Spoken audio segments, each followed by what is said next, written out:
doing dumbbell deadlifts. This is definitely the hardest, most compound exercise that I have in the posture program.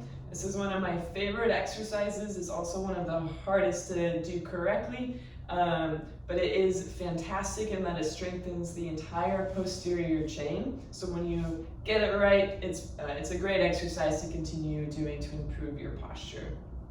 Okay, so for this one, before you add weights, I highly encourage folks to practice the movement without any additional weight. So we're going to do that first here, and then adding weight is a pretty simple step after that. Okay, so I'm going to show you the side angle for this one.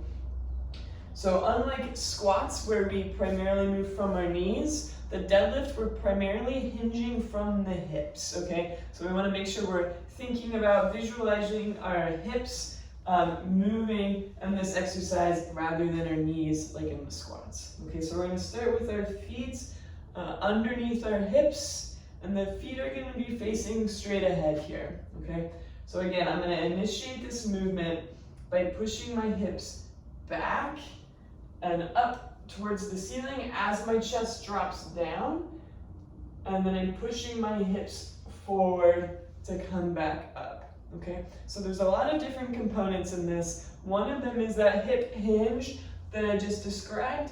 The other is that shoulder blade engagement here. Okay, so as my hips come back, I'm squeezing my shoulders down towards my hips and kind of into my armpits there.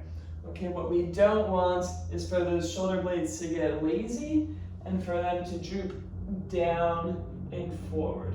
Okay, we're not reaching down, we're locking those shoulder blades towards your hips the entire time. So we're creating a lot of tension here in the spine to keep that spine nice and neutral, straight and strong through the entire movement. So once we get set, there's no bending in the spine through the whole movement.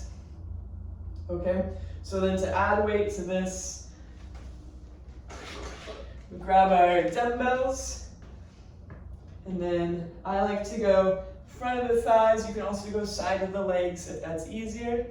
Okay, so front of the thighs here. I'm going to drag those hands down my thighs as my hips push back and up, and I'm going to about mid-height of my shin, but it's really going to be dependent on your flexibility. So I'm going as far as I can, keeping my shoulders locked back and down, but until my hamstrings are too tight. Okay, so my hamstrings won't let me go any further, and I don't want to compensate by dropping my shoulders. Okay, I'm keeping those shoulders locked down and back, so that's as far as I can go, is right there. And then I push through my heels as I bring my hips all the way back up.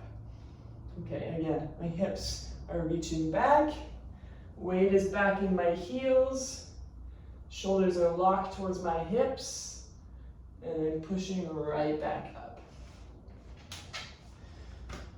All right. For this exercise, you should primarily feel this in those hamstrings and in the glutes. You shouldn't feel too much strain or stress in your low back.